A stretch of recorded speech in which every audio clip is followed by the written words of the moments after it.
E para falar do coronavírus, de prevenção e cuidados, estamos recebendo aqui no BG News o médico infectologista Gustavo de Araújo Pinto. A gente agradece pela participação aqui no BG News, doutor. É um momento de preocupação realmente com os 2 casos sendo confirmados aqui em Santa Catarina. Boa noite. Boa noite.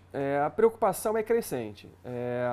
O número de casos vem aumentando no mundo e a nossa expectativa é que fossem surgir os casos brasileiros e, consequentemente, os catarinenses. Então, é motivo de preocupação, mas, obviamente, uma preocupação com cautela, não é motivo de alarde, desespero, mas sim uma preocupação com os cuidados que têm que ser redobrados em relação à prevenção. Bom, a gente vai colocar aí o WhatsApp para o pessoal participar de casa. Por gentileza, produção, vamos colocar o endereço lá, o WhatsApp 48, para você que não é aqui de Florianópolis, da Grande Florianópolis, 991760884. 991760884. Você de casa pode mandar sua pergunta para o médico infectologista, o Dr. Gustavo de Araújo Pinto, hoje aqui no nosso BG News, tirando dúvidas aí para o pessoal de casa e nossa também. Então, o senhor já falou sobre a situação preocupante. A Organização Mundial de Saúde já denomina isso como pandemia.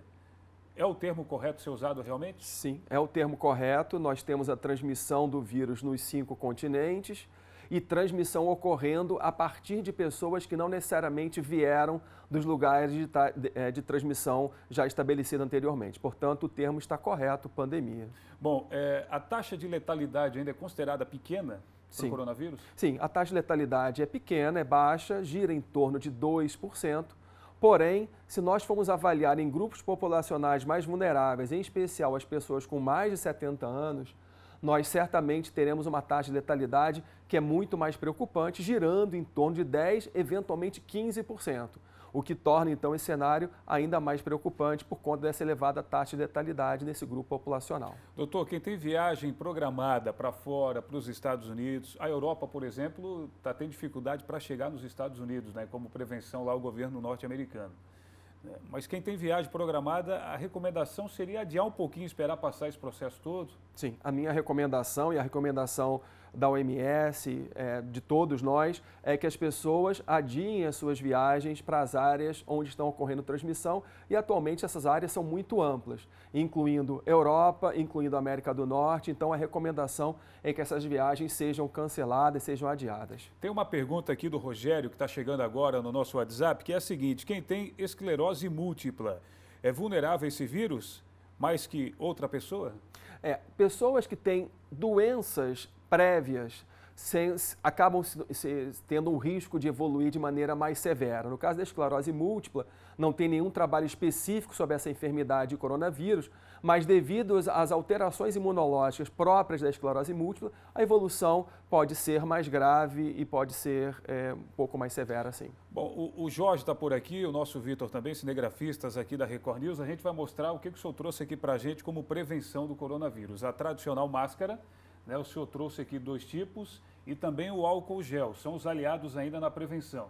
O senhor trouxe 2 máscaras de modelos diferentes.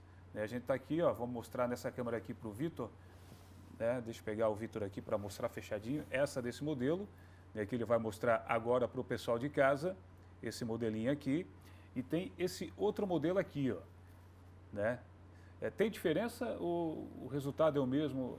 Tem diferença, mas tem um ponto muito importante. Não há, no momento, recomendação de uso de máscara na população geral. Certo. Só deverão usar máscara as pessoas que eventualmente tenham sintoma ou pessoas que entrarão em contato com indivíduos que sabidamente têm sintoma.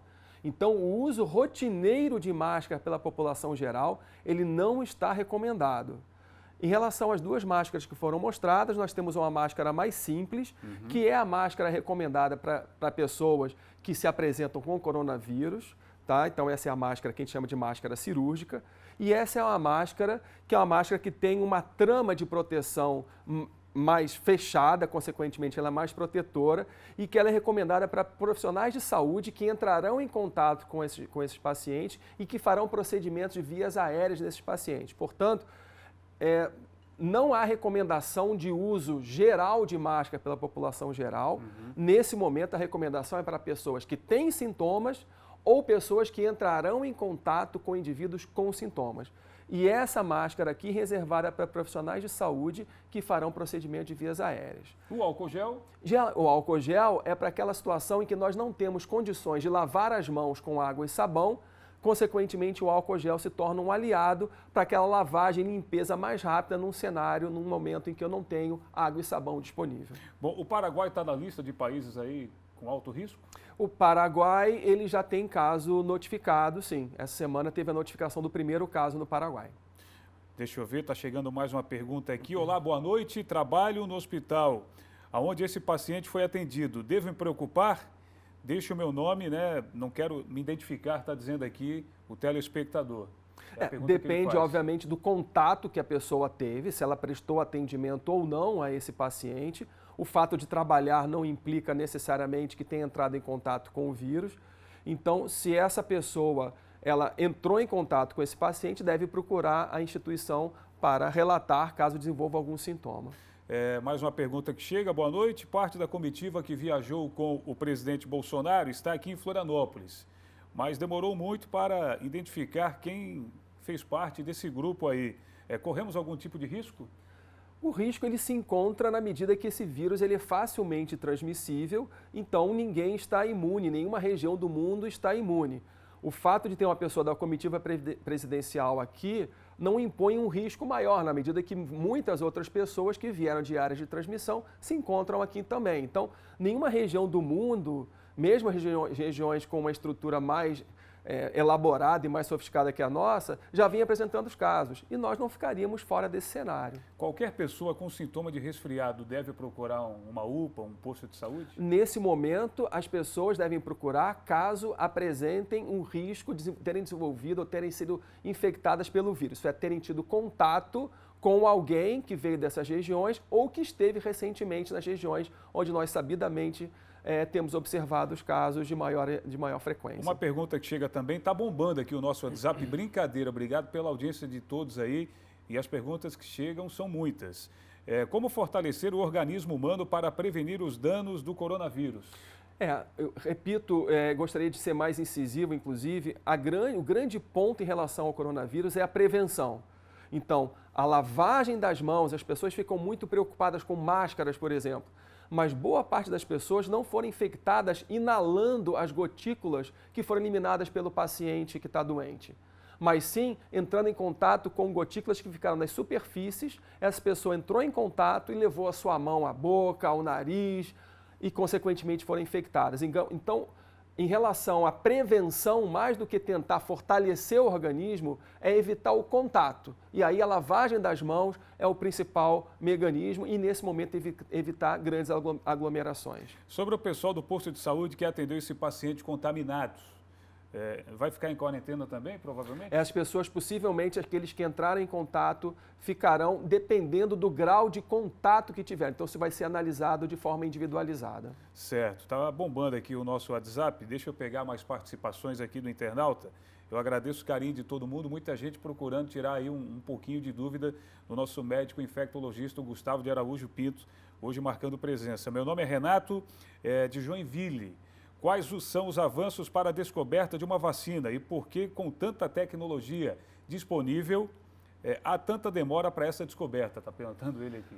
Na verdade, a vacina ela depende de você encontrar uma estrutura do vírus que permita ser bloqueada por um produto vacinal e que essa vacina seja testada e se comprove que ela é eficaz e que ela é segura. Portanto, o tempo para desenvolvimento de uma vacina gira em torno de 1 ano a 1 ano e meio. Então, acho improvável que em menos de 1 ano e meio nós tenhamos uma vacina para esse vírus. Tem uma telespectadora que pergunta, boa noite, estava resfriado e hoje piorou um pouco, com muita tosse, meu peito dói, e o que mais ela escreve aqui, e um pouco ao tossir, mas como já tive bronquiolite, é isso? Bronquiolite, 3 anos atrás e não tive contato com ninguém que viajou ao exterior, devo ir ao médico logo ou posso aguardar mais um pouco? Eu acho que a questão de procurar assistência médica depende do quadro clínico. Nesse momento, é uma paciente que não sugere que tenha sido infectada por coronavírus. Se ela estiver se sentindo bem, ela pode continuar em casa com medicações sintomáticas, mas, na dúvida, procurar assistência médica. Bom, uma pergunta que chega também. Estes 2 infectados de Florianópolis estão circulando livremente infectando outras pessoas? Não, eles estão sendo... Não, essas pessoas elas estão em isolamento e ficarão né? por 14 dias em isolamento. Muitas perguntas chegando nesse momento. Boa noite, meu nome é Erison. Eu estou trabalhando em uma empresa que vende peças da China. Será que tem algum problema? Não. Devo me preocupar? Não, em relação às peças especificamente, nenhum problema. Certo. Agora, o impressionante do coronavírus, né, doutor, é a velocidade com que ele acaba infectando uma pessoa, diferente da gripe, né? Na verdade, a taxa de transmissão do coronavírus é uma taxa de transmissão relativamente elevada, né? Se a gente comparar com outros vírus, como o vírus do sarampo, a transmissão é menor.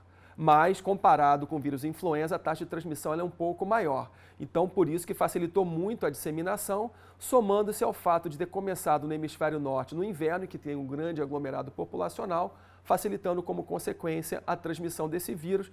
Mas, certamente, é uma cepa viral, é um tipo de vírus que tem uma facilidade de transmissão maior do que outros vírus que nós conhecemos. A vacina contra H1N1 previne o coronavírus? Não previne, mas vai ser importante para que a gente diminua os casos de influenza, né, de gripe, e, consequentemente, não tenha uma sobrecarga do sistema de saúde por conta de influenza e coronavírus. Esse vírus se propaga mais em temperaturas baixas, né? Ou não? Aparentemente sim, mas talvez a grande questão da temperatura baixa é que você tem grandes aglomerados populacionais no inverno, facilitando a transmissão. Aparentemente a temperatura tem um impacto, mas talvez não seja um impacto tão grande quanto a gente imagina. Meu nome é Ricardo, é possível responder qual a implicação se uma mulher grávida adquirir o Covid para uma criança? Pois é, nós não temos ainda estudos sobre isso. Aparentemente não teria impacto em termos de transmissão para o bebê e alguma malformação. Mas a gente simplesmente não tem literatura e não tem ainda tempo de acompanhamento suficiente, porque é muito recente, consequentemente, a gente não tem esse dado estabelecido. Quem tem alergia respiratória como sinusite, se pegar o vírus, demora a recuperação? Não necessariamente também, dependendo do grau de alergia.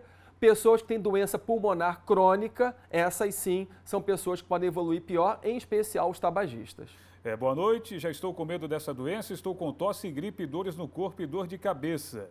Sou de Governador Celso Ramos. O conselho que a gente dá é procurar assistência médica, né? Para ser esclarecido o quadro. Olha, doutor, muito obrigado pela participação e a gente fica aí numa corrente positiva para que esse coronavírus, né, seja bem controlado. Seja bem controlado em todo o planeta e, lamentavelmente, atingido agora a América do Sul, Santa Catarina com 2 casos.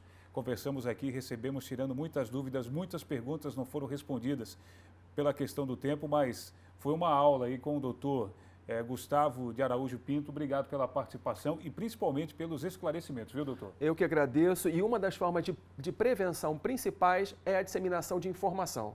Então essas oportunidades, esses momentos são muito importantes para o controle da epidemia. Certo. Obrigado pela participação mais uma vez e pela gentileza.